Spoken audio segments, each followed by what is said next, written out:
Ebusan for aha Ghana TV GH. Mesra like, comment, subscribing, and for notification so turning on so that anytime you post a video, it is we will start make a the appropriate channel or the pass Parliament House no was sneak in criminals about Ghana. Akwa ji husika de agoni boto. John Hama ana ekofa Guantanamo Bay for edi omo eba Bujumbura camp edi omo eba kaswa empotemu hodoma ebisinne kaswa enyoda John Hama kroya asa akwa je criminals America for deport womo omo da America for wanted list ebi ekum nipa ebi akidnapu enipa ebi arepu enkrofo womo ye hardened criminals. John Mahama akwaji womo abagana ebreko members of parliament and Ghanaians enya aware wotutu anoma ho and odina be kire Ghana for say anoma benie. That is John Mahama yedina abedi anim se Ghana mampani. John Mahama and NDC for but ayentia no more had an Akufo Addo say on declare state of emergency na and say John Mahama ne NDC for eko share Western Togoland for echi a person komo ebeye ku etuna na Akufo Addo aban egu because omo trust realize say there be na Akufo Addo we focus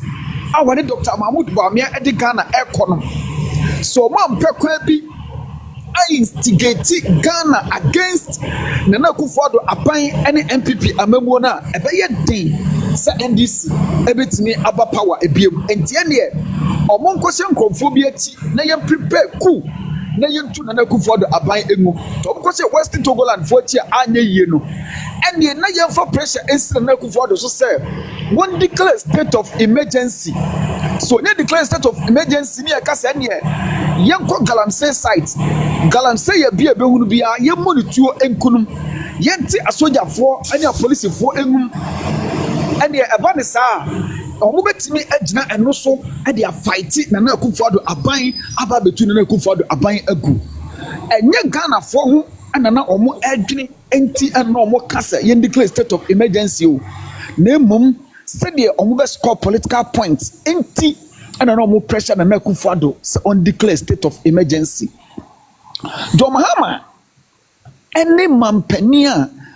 na ban any ne breso eno me BC wo Ghana da ene yetimi a witness bi 1983 ye na yanyini kakra no ekom eba Ghana pa enso ye hu se Ghana fo ekoye enkwa ekosresre ye ekoye lelesulala ekoped omu ebedi ewa amanfofro so aye friends say refugees there be ye hu bita ewo Ghana since 1992 ebesi 1983 a ekom eba Ghana no yanti bi mpaninsem eda enso John Mahama breso ye hu se Ghana fo akoye alesula ekosre ansa ekodi nkrama aduane ewo Cote d'Ivoire. John Mahama efi se me ye wo me 79 besi enne mi hu se pray ewiamuhyen akrashi ewo Ghana da de betia ne se bia o ewiamu nye enti waye ba force land na ne nkwada yakotwa ahia ne yakwa akohwe minti bi mpaninsem se ewiamuhyen atofom ewo Ghana mamu eda age John Mahama ebrei eso na ewiamuhyen etimi tofom. Accident akasi etimi si ewo Ghana pa nanso ye hu se emaya emabunu mojamono a edibem a enye bone eda makomako edu ensia emoja etimi ehwie guda. John Mahama brei so ye hu bi John Mahama ye pa bambofo enra senene nansa Accra Kumasi road am robbers akwa robo passengers ye pe police for police patrol e do mo a patrol ye major roads what me anya approach for getting 2000 am police e de etata abronye keke said the abronye e terrorists na me pache wo se ebra ye chi ata yi no me pache wo hwe am police a e de abronye eto Black Mary mu eba court no sa police foi bi ene kokoche ata yimpo Sofo Azoka eda so enenam Ghana mo na mo se akọ fake documents se mache no na ma grant the bill.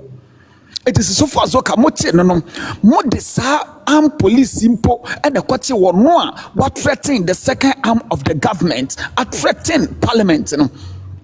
NDC communicator eda so enenam akwatia wono a what threatening the second arm of the government no mako akwache no e the arm police say ena akwache no ye pe mema John Mahama e de omako krom bole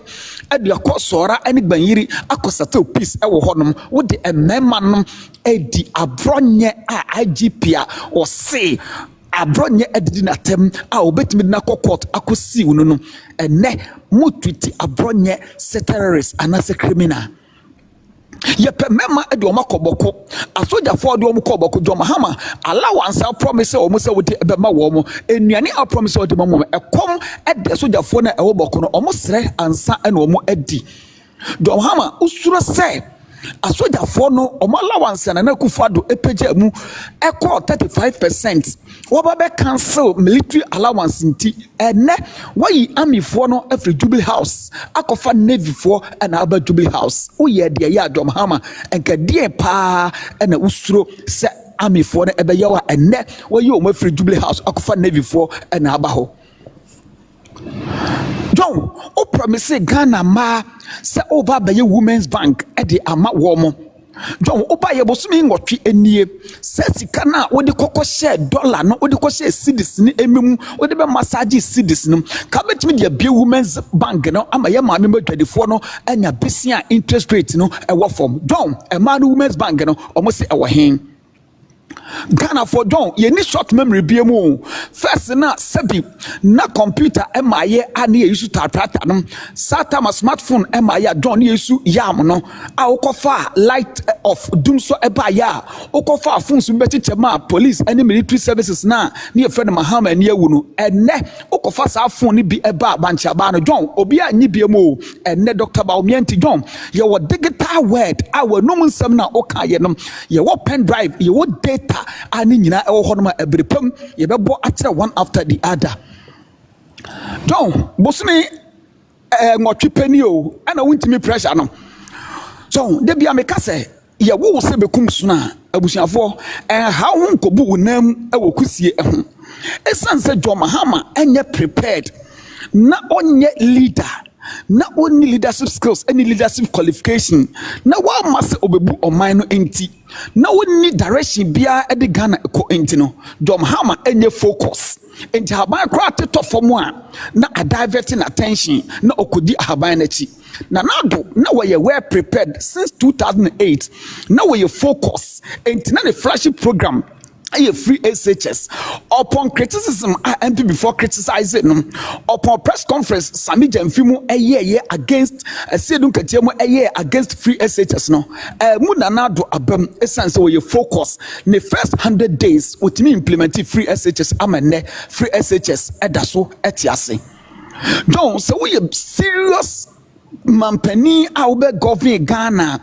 enka enye TikTokers o enka enye hate speech o ena ma wuntimi implement o 24-hour economy no don ka flagship program no a 24-hour economy no enka enye social media ena entimi ema wo implement so why your budget allocate zika for 24-hour economy now John and one set na wotam na enyuma ahodo any employment na wodo mo be first second shift no why employ wo mo financial clearance no why employ wo mo na afa yasiase eye adwuma John enya no wonni aniswade hunu enti na bibi kitwa bi na a divert attention no John ye ha ana one kasa wo employ babies with sharp teeth say omo emra bonten Felix Ofosukwachi eme fake Nana Akufo Addo ne medical records yet ha na John Mahama o kan say Nana Akufo Addo ebe wu agya wo wodi wo wuo eto Nana Akufo Addo so obewu agya wo na wo de helicopter ekoto fom na obi ka say yemfa sobo no emmo a wo sisa nipa no hate speech enti o kwa akwache no yet ha na Sami Jamfi stage demonstration eto nwurade nkum Nana Addo ema yen woni broja Jamfi emo John went me and Kabirbi and condemn woman. Now you're former head of state. John when ya tem de so emfaso ama Kevin Taylor ene auto airtime ama Kevin Taylor our DSTV those days Kevin Taylor air threatening nananom religious leaders did Ghana ma did Ghana atamnom na DSTV for a show Kevin Taylor insults and next some judge one a show Kevin Taylor tem the dear Emma Munya to me no and the DSTV for and what done when and one air queen Dom Hammer me say one kasa osunoma untimi o and wasa akofa nanka abokashiri asema wo kasa with the IP address eba be tracy omo a ebeka hate comment and a hate speech no John unim how much is it going to cost you to trace obi asebi wono at America unim car obebo John who was sika na the cost involved across the whole world. The cost involved. John, mama. Me pesa me kasa onim nyansa. Aya me pesa me kasa. John, mama didi a aya onom nkwan me pesa me kasa. Enti kan say onim nyansa yedibu man. Nyansa good. Onim nyansa a yedibu man. Woni amamuo no knowledge. Amamono woni hunim de because only the cost involved it may send here fellas am adwin boni bia ba bitrim sesi a John Mahama nim nyansa papa we yase ambaka tese wase no mo de wada John Mahama nim nyansa ye dibu my body onim nyansa ye de ye de bo krono okay krono na de yi su